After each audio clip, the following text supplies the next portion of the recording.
네, 안녕하세요. 영화계 162화. 저는 진행의 허효식이고요. 예, 안녕하세요. 김정훈입니다. 네, 오늘은 홍등을 다루도록 하겠습니다. 예, 중국 영화를 다룬 지가 꽤 오래된 것 같아서 대표로 홍등을 선발해봤습니다. 네, 오랜만에 중국 영화입니다.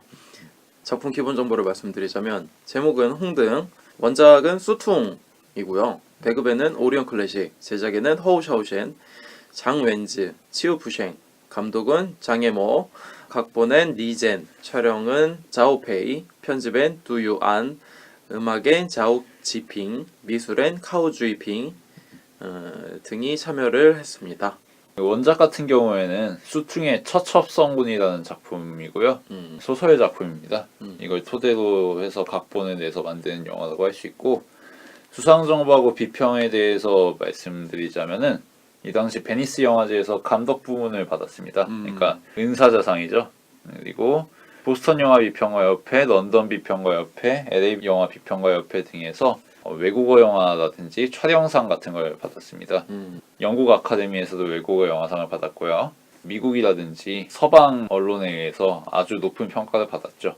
네. 로튼 토마토에서는 96%의 신선도에 8.4점의 스코어를 매겼습니다. 그리고 박스오피스 기록은 260만 달러였고요. 감독 이야기도 바로 넘어가 보면은 네. 감독인 장이모는 1950년생이고요. 시안에서 태어났는데 아버지가 국민당군 군의관이었습니다. 아주 공교롭죠. 이 시안 같은 경우에는 장제스가 국공내전 도중에 억류된 공간이기도 하죠. 거기서 태어났죠. 그리고 성장기에 아버지라든지 삼촌들은 다 대만으로 도망갔고 장이모만 중국 본토에 남았다고 합니다. 그래서 시골에서 썩고 있다가 71년에 시안 옆에 있는 한양이라는 도시에 방직 공장에서 7년 동안 노동자로 일을 했고 이때 독학을 하면서 영화에 대해서 공부를 했다고 합니다. 그리고 사진에 대해서도 조예를 쌓았다고 하고요. 그래서 1982년에 광시 영화 제작공사에 촬영 기사로 입사하면서 본격적으로 영화 제작자로서 커리어를 이어나가게 됩니다. 1987년 오래된 우물이라는 작품을 통해서 데뷔를 하게 되죠. 그래서 작품 목록을 쭉 보면은 1988년 붉은 수수밭을 통해서 세계 영화계에 충격을 주게 됩니다. 그렇죠. 그리고 1989년 진용, 1989년 대우 미주표, 1990년 국두, 1991년 오늘 우리가 다룰 홍등이 나오고요. 네. 그 다음에 1992년 추국 이야기, 1993년 화혼, 1994년 인생 등등의 작품으로 전성기를 달리고 네. 이후에 영웅이라든지 연인, 황후와 진링의 13소녀 등등으로 우리에게 아직도 잘 알려져 있습니다. 예. 최근에는 그레이트 월을 발표하기도 했죠. 그렇죠. 대단히 실패하긴 했는데 네. 뭐 영화 역사상 빼놓을 수 없는 감독 중에 한 명이기도 한데 저희가 처음 다루네요.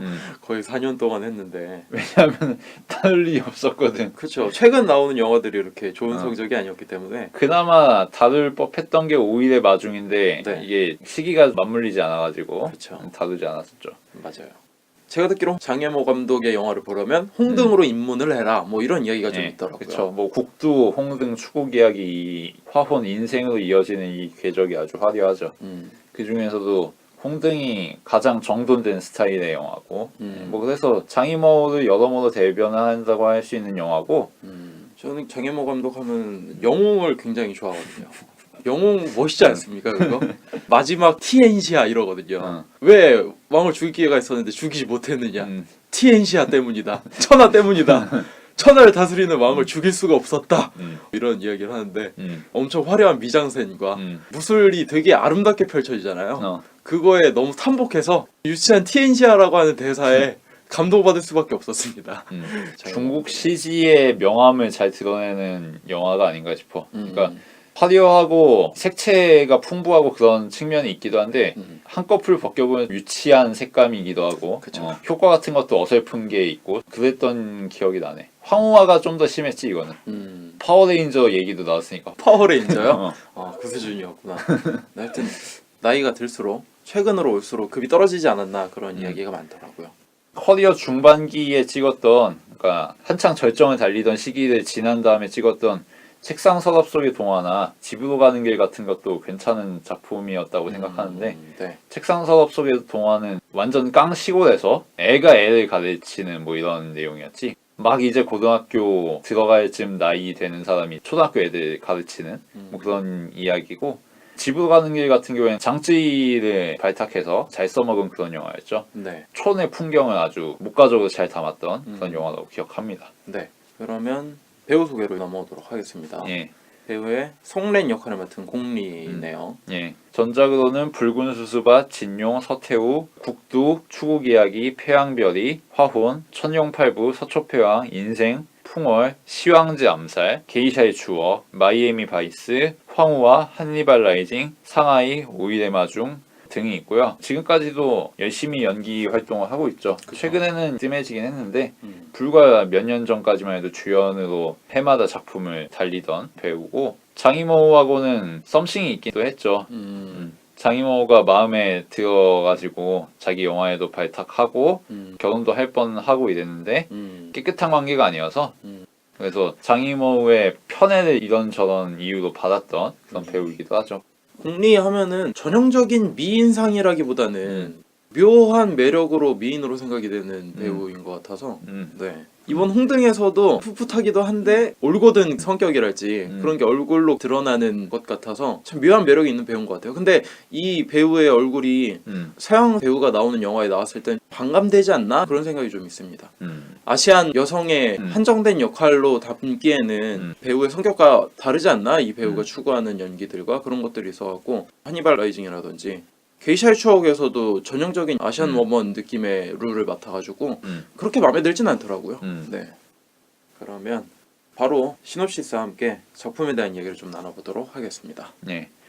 1920년대 중국 19살인 송리엔이라는 여성은 계모의 강요에 못 이겨서 대학에 중퇴하고 그 지역에서 가장 잘 사는 부자인 첸가의 첩으로 들어가게 됩니다. 첸가의 가주는 송리엔 이외에도 3명의 부인을 더 데리고 있었는데 매일마다 여러 부인 중에서 한 명을 택해서 동침을 하는 그런 사람입니다. 그리고 그때마다 그 처소에는 홍등이 밝혀지는 그런 가습이 전해 내려오죠. 그래서 4명의 부인들은 서로 시기하고 질시할 수밖에 없는 구조인데 첸가에 들어온 송리엔은 차츰 자신의 처지를 깨닫고 저택의 실체를 파악하게 되면서 네. 회의감과 무력감에 빠지게 됩니다. 그러던 와중에 셋째 부인이 모종의 이유로 살해당하는 것을 보게 되면서 정신이 미치게 되죠. 그렇죠. 하지만 가주는 아랑곳하지 않고 또 다른 부인을 들이게 되는 그런 영화입니다. 네. 이 영화 보면 오프닝이 아주 인상적이죠. 네. 공리의 얼굴만 클로즈업해서 보여주면서 공리의 대사와 그리고 바깥에서 들려오는 계모의 응답으로 씬이 구성이 되어 있잖아요. 네. 그래서 온전히 인물의 감정과 상황에 대해서 관객의 의문을 가지면서 몰입할 수 있게 해주죠. 네. 도대체 이 사람은 어떤 사람인가? 어떤 처지에 있길래 뭐 이런 선택을 하게 되는 걸까? 어떤 마음을 품고 있는 걸까? 바깥에서 들려오는 목소리의 주인공은 이 사람에게 어떤 선택을 강요하고 있는가? 뭐 이런 생각이 들죠. 그렇죠. 그래서 그렇게 출발해서 첸가로 이 여성이 들어가게 되는 그 과정을 이번에는 반대로 익스트림 롱샷으로 잡아줍니다. 네. 그러면서 원근감을 주죠. 아주 가까이에서 잡으면서 인물에 몰입시켰다가 객관적인 상황을 보여줍니다. 이 인물이 사실은 작은 인물이고 대저택으로 들어가고 있다. 그런 초반부의 구성부터가 좀 심상치 않았던 영화가 아닌가. 이 영화에서는 관객이 고스란히 송렌한테 감정이입할 수밖에 없는 게 방금 얘기한 대로 오프닝부터 아예 계모는 오디오로만 들리고 송렌의 얼굴로 클로즈업 한 다음에 눈물이 흘리는 장면까지 과연 무슨 일이 벌어지길래 이 여인이 이렇게 굳은 다짐을 갖고 있을까라고 생각을 했는데 아니나 다를까 남편의 얼굴도 제대로 보여주질 않아요. 그런 걸 보면은 감정이입이 당연히 송렌한테 될 수밖에 없고 이 시스템과 상황 자체를 송렌에게만 처한 특수한 상황으로 몰아가지 않는 거죠. 그녀에게 가해를 가하는 주변 인물들은 뭉뚱그려 놓으면서 송렌만큼 집중하지 않으면서 이 상황은 어느 상황에든 적용될 수 있다라는 것까지 범위를 확장한 것 같은 그런 역할을 하지 않았나 좀 생각이 들어서요. 네.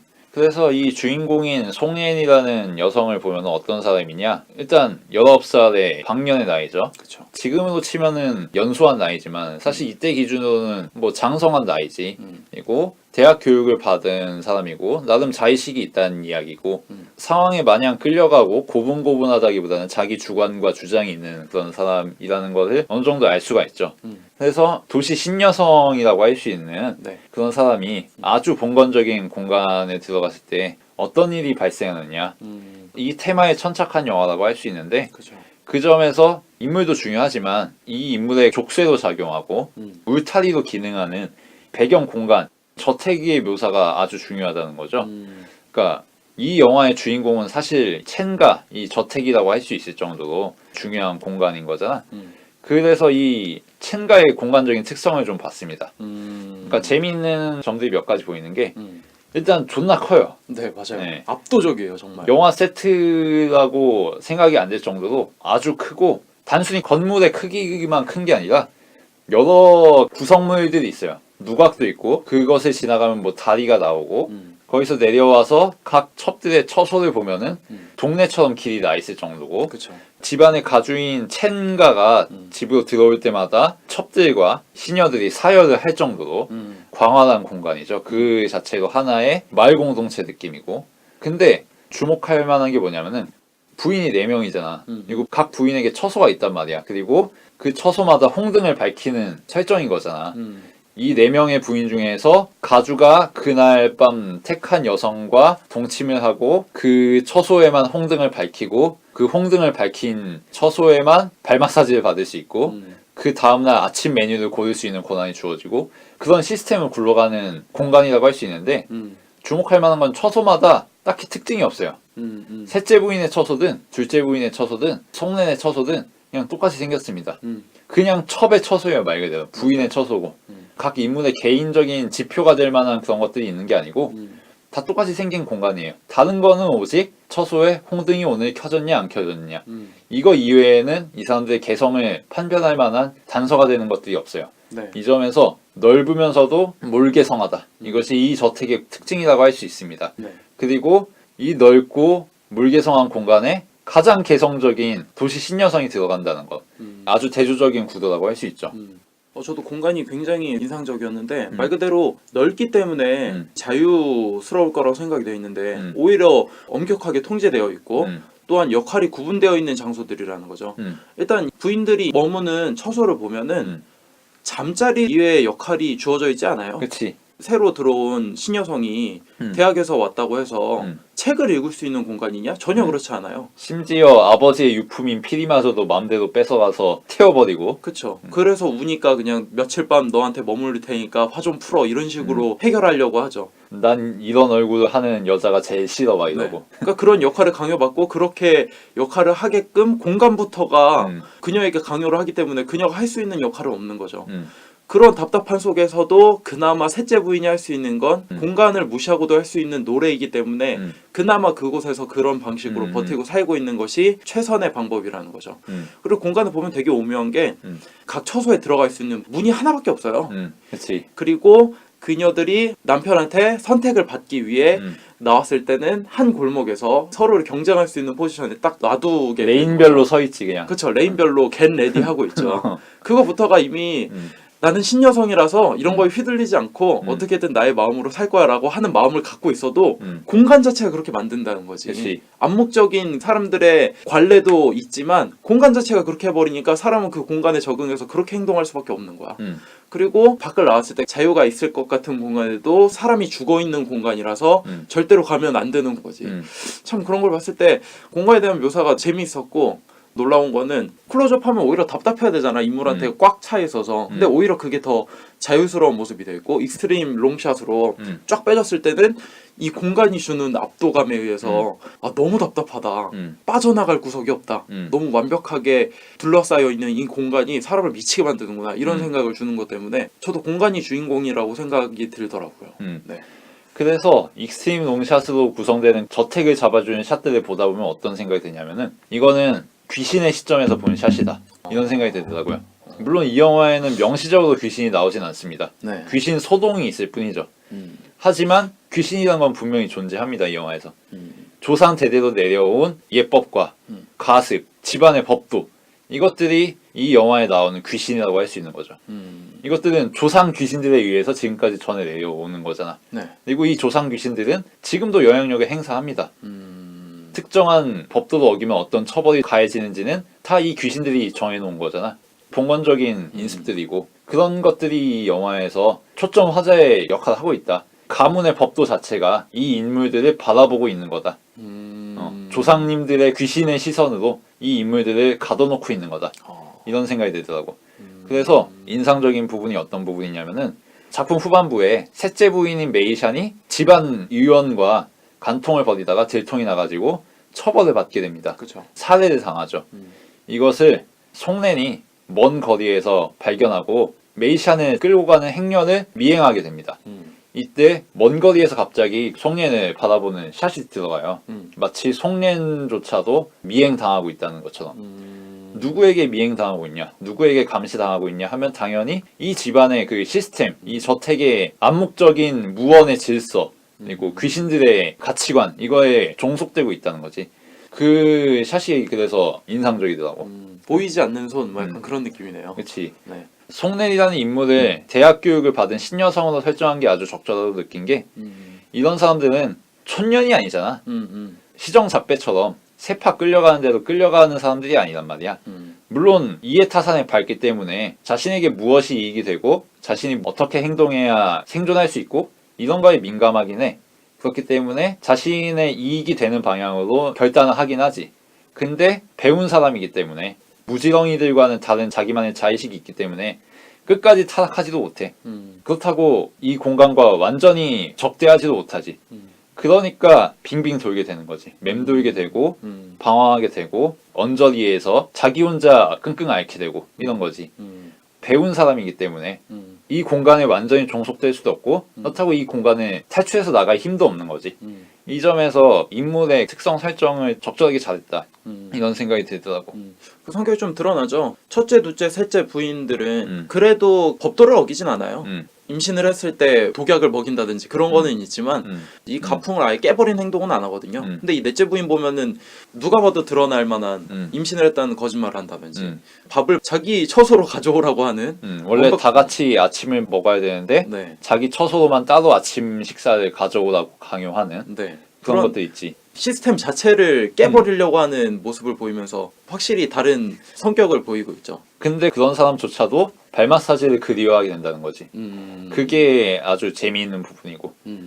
이게 이 영화를 보다 보면은 보상과 처벌이라는 체계가 어떻게 작동하는지를 느낄 수가 있는 게 사실 송례는 첸가고 뭐고 대갓집 어르신이고 뭐고 부자고 뭐고 신경 안 쓰던 사람이잖아. 그리고 이 집에서 자기보다 훨씬 나이 많은 영감에게 사랑받고 싶어 하지도 않았어. 이 집에서 무슨 권세를 누리고 애정을 독차지하고 이런 걸 목적으로 들어온 사람이 아니란 말이야. 그냥 자포자기의 심정으로 이 저택에 온 거지 사실. 그치. 근데 이 공간에선 추구할 수 있는 게 없잖아. 그리고 주어지는 보상은 오로지 발 마사지와 아침 식사 선택권과 주인의 애정을 독식하는 것, 그리고 처소에 홍등이 켜지는 것, 이게 전부란 말이야. 그리고 이것을 획득하지 못하면 사람 취급을 못 받는 공간이지. 그치. 하인들한테도 무시당하고. 그치. 그러니까 아무리 강단이 있고 자기 주관이 있고 이 공간과는 전혀 다른 사상 체계와 가치관을 갖고 있는 사람이라고 해도 길들여질 수밖에 없다는 거지.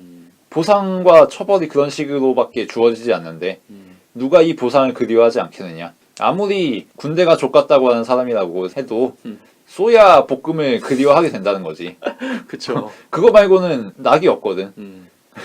그것을 갈구하는 자신이 한심하지만 그거 이외에는 꿈꿀 수 있는 게 없으니까. 나는 아이 낳는 기계일 뿐이니까 이 공간에서는. 그런 식으로 사람이 포섭이 된다는 거지. 우리는 맨정신을 갖고 합리적인 생각을 하면서 남들이 모두 예스라고 할 때 노라고 할 수 있는 사람이 되어야 된다. 뭐 이런 이야기를 하잖아. 자기만의 판단으로 자기만의 주관으로 남들에게 휘둘리지 않고 상황을 직시하자. 근데 이게 말처럼 쉬운 게 아니라는 거지. 이런 작은 저택에서도 그 판단을 벗어나기 어려운데 이 판단의 범위가 중국이라는 나라가 되면은 너가 과연 중국이라는 제국의 가치체계와 세계관과 사람들의 상호 인식을 초월할 수 있겠느냐. 그게 아니라는 거지.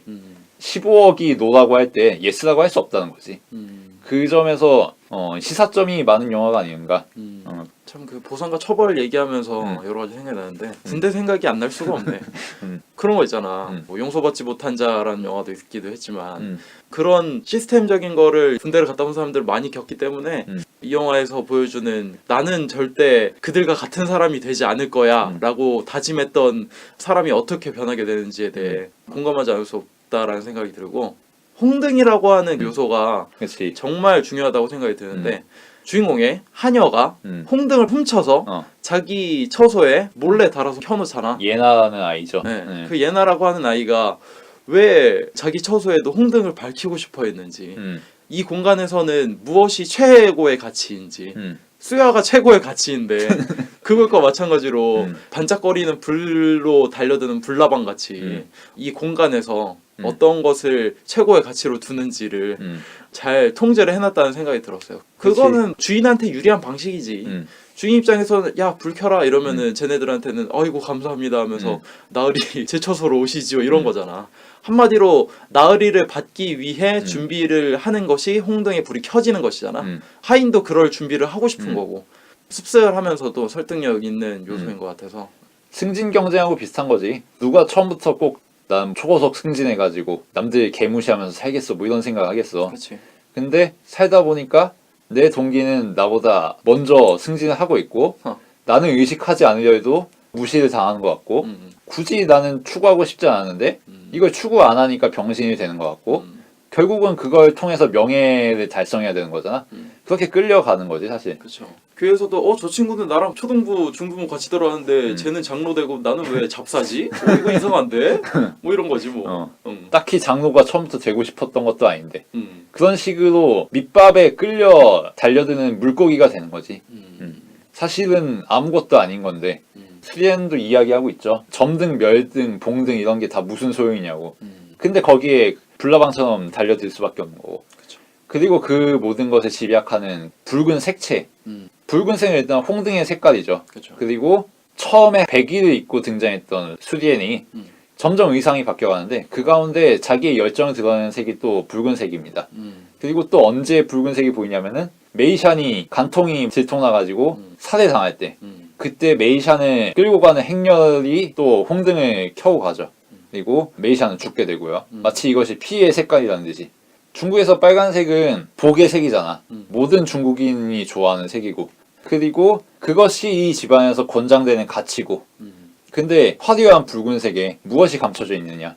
감춰져 있는 것도 아니라는 거지. 사실은 전면에 드러나 있는 그 핏빛이라는 거지. 그게 배후에 깔려 있는 것도 아니고 표면에 드러나 있는 그 자체로 집안과 중국이라는 국가의 특징적인 모순이 드러나 있다. 붉은색은 우리 목숨을 쥐고 있는 색이다 라는 거지. 그러네요. 보면서도 붉은색을 켜는 사람들의 얼굴이 주목이 되더라고요.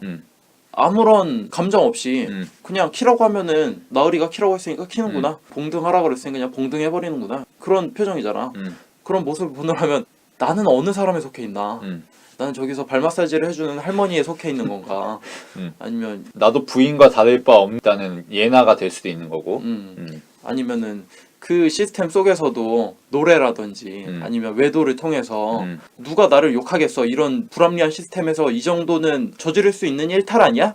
라고 자위하면서 억지로 버텨내는 셋째 부인 같은 모습인가, 그런 거를 마주할 수 있었던 것 같기도 해요. 또는 콩고물 떨어지는 거 받아먹고 있는 고의원 같은 사람도 있을 수 있는 거고. 아주 미니멀하고 작은 영화잖아.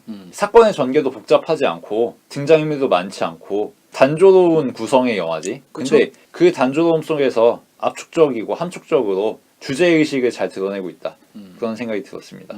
그러니까 그 시스템 속에서 진실을 꾀하려고 하면은 미칠 수밖에 없는 공간이야 사실.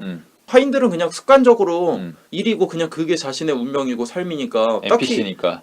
NPC니까 그리고 그게 편하니까 그렇게 사는 게, 그런 의식을 왜 가져? 그냥 여기서 나는 하인 찌끄레기인데 불만 켜면은 밥 주네? 잠잘 곳도 주네? 발 마사지만 해주면은 하인 중에서도 그래 높은 취급 받네. 이런 시스템을 내가 깰 이유가 뭐가 있어? 그냥 말만 잘 들으면 되지. 그런 사람일 수도 있다는 거지 내가.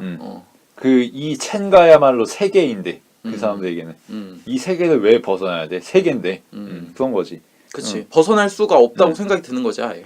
그곳에서 아예 성장을 했으니까. 근데 또 NPC가 될 수는 없는 노릇인 게 송년의 입장인 거고. 그렇죠. 근데 결국은 홍등을 갈구하게 된다는 거. 홍등하면 또 홍등가 생각나잖아. 그렇죠. 근데 이 집안이 사실 홍등가와 다를 게 없어. 수행하는 기능이 홍등가 기능이잖아, 사실. 그렇죠. 처소도 그렇고. 결혼이란 제도로 보호되고 있을 뿐이지 사실은 매춘하는 거야 그냥. 종손을 못 낳으면은 사람도 아닌 거지. 서두에 이미 명시가 돼 있죠. 부잣집으로 가면은 첩이 음. 되겠지만 돈은 많이 될 것이다 뭐 이런 식으로. 그러면 슬슬 마무리를 할까요? 예. 사실 내용이 복잡한 영화는 아니에요. 음. 그리고 어느 정도 스토리도 예상이 가요. 아, 넷째 부인이 이런 사람인데 결국에는 이렇게 되겠구나. 하는 행동 보니까 위험하네. 왜 위험할까? 시스템 속에서 자꾸 그것을 전복하고 뛰쳐나가려고 하는 움직임과 그 속에서 진실을 꾀하려고 하는 그런 모습 때문에 이 여자 위험하네. 결국 어떻게 되겠네 싶은 예상대로 흘러가는 스토리입니다. 근데 이 장애물 시선은 좀 다른 거죠. 이 작은 이야기에서도 주목할 수 있는 인물이 몇 명 안 돼요. 근데 그 사람들한테 어떠한 역할을 부여해 주는지, 어떠한 여백으로 이 사람들이 시스템 속에서 어떤 다른 행동을 취하는지 정반대의 입장들을 여러 가지를 보면서 그 안에서 구현해 놓은 이 홍등이라는 세계를 우리가 보는 관람자의 세계로까지 확장시켜주는 연출 자체가 대단한 거죠. 그냥 홍등가라고 생각이 들 수 있을 만한 작은 공간인데 그것이 알고 보면 우리가 살고 있는 세계로 손쉽게 대입할 수 있는 요소를 멋진 미장센과 압도적인 건물들의 크기와 스케일로 그런 걸 확장시키는 게 너무 대단하다고 생각을 하고 홍등이라고 하는 소재 자체가 단번에 다가온다. 여러 가지 의미로 단번에 다가오는데 나에게 있어서 이 삶의 홍등은 무엇인가라는 생각이 들기도 하고 이 시스템 속에서 미치지 않기 위해 셋째 부인처럼 아니 뭐 가끔은 맥주 한잔 하고 나를 달랠 수도 있는 거고 뭐 가끔은 뭐 이렇게 뭐 어디 놀러 가서 해외여행 가서 뭐 맛있는 거 먹으면서 할 수 있는 거 아니야? 뭐 돈 조금 내가 저축 안 했다고 그게 나를 비난할 일이야? 라고 자위하면서 내가 살고 있지는 않은가? 아니면 그런 것마저도 이미 관습적으로 내 몸에 굳어져서 아무런 생각 없이 발 마사지를 하는 여인이나 홍등의 불을 켜는 그런 할아버지가 돼 있지는 않은가? 그런 여러 가지 생각을 하면서 내가 꿈는 품이 예나라고 하는 하인처럼 홍등을 쫓고 있는 것이 아닌가 그런 여러 가지 생각을 하면서 주인공보다는 오히려 주변 인물들을 보면서 많은 생각을 떠올릴 수 있었던 아주 여백이 많고 좋은 의미로 모던한 영화라는 생각이 들면서 별점은 4점 줄 수 있을 것 같습니다. 예. 아주 동의하는 감상이고 앞서도 이야기했지만 세상으로부터 사람이 탈출하기 얼마나 힘든가. 이 첸가의 장원으로부터 탈출하는 것도 이렇게 어려운데 규격의 단위가 국가나 집단이나 지역이나 뭐 이런 거대 단위가 되면 얼마나 이로부터 자유롭기가 힘들겠는가. 인터넷 세계에서도 쉽게 관찰할 수 있는 거죠. 사람들은 진영론으로부터 자유롭지 못하잖아. 어떤 의견을 내놓아도 이게 민주당 의견인 건지 뭐 자한당 의견인 건지 페미 의견인 건지 엠팍 오유에서 나오는 의견인 거지 이런 거에 따라 정체성이 부여되고 프레임이 되는 거지. 그런 식으로 인터넷 그 좁은 우물 안에서 빠져나갈 수가 없게 되는 거고 비단 인터넷뿐만 아니라 오프라인의 우리 실제 인생에서도 마찬가지인 거고 그래서 영화에서는 이런 상황을 사실 타개할 수가 없는 거잖아. 그러면은 영화에서 보여줄 수 있는 최선은 뭔가 이 세계가 얼마나 닫혀 있는지 얼마나 꽉 짜여진 세계인 건지 이거를 드러내는 게 영화가 내놓을 수 있는 영화만의 타겟책이 아닌가. 주제에 아주 충실한 그런 영화가 아닌가 생각합니다. 그래서 별점은 4개 주고 싶네요. 네. 보면서 차이나타운이 생각나기도 했어요. 여기 차이나타운일 뿐이라고. 여기 마찬가지예요. 여기 홍등가의 차이나타운이 여기 진짜 차이나타운이네. 생각해보니까 여기가말로 차이나타운이야 이 자식아. 뭘 그렇게 살인을 갖고 미쳐. 그냥 미친 여자인 거야. 그걸 갖고 놀라면은 여기 차이나타운인데 왜 그게 미칠 거리야? 뭐 이런 거지. 그런 거 같지 않아? 성장 만화의 주인공인데 음모가 가득한 도시에 그것에 의해 상처받고 미쳐 돌아가는 사람. 옆에 주변 인물들은 밤섬의 적단 서울불바다처럼 노래로 어떻게든 셋째 부인처럼 난리를 치면서 해소하려고 했는데 법정에 끌려가기도 하고 그런 세계의 여러 가지 인간상들의 모습들이 되게 잘 보여주는 것 같아서 곱씹을수록 재밌는 것 같아요. 오랜만에 재밌는 영화 다룬 것 같습니다. 다음 주에는 이창동 감독님의 신작 버닝을 다루도록 하겠습니다. 저희가 이창동 감독님에 대해서 언급은 되게 많이 했는데 다루는 영화는 처음이네요. 네. 네. 여러모로 핫한 영화인데 어쨌든 이찬동 감독님 작품은 신작이 나오면 무조건 다루려고 생각을 했었기 때문에 예. 다음 주에는 버닝을 다루도록 하겠습니다. 들어오셔서 감사합니다.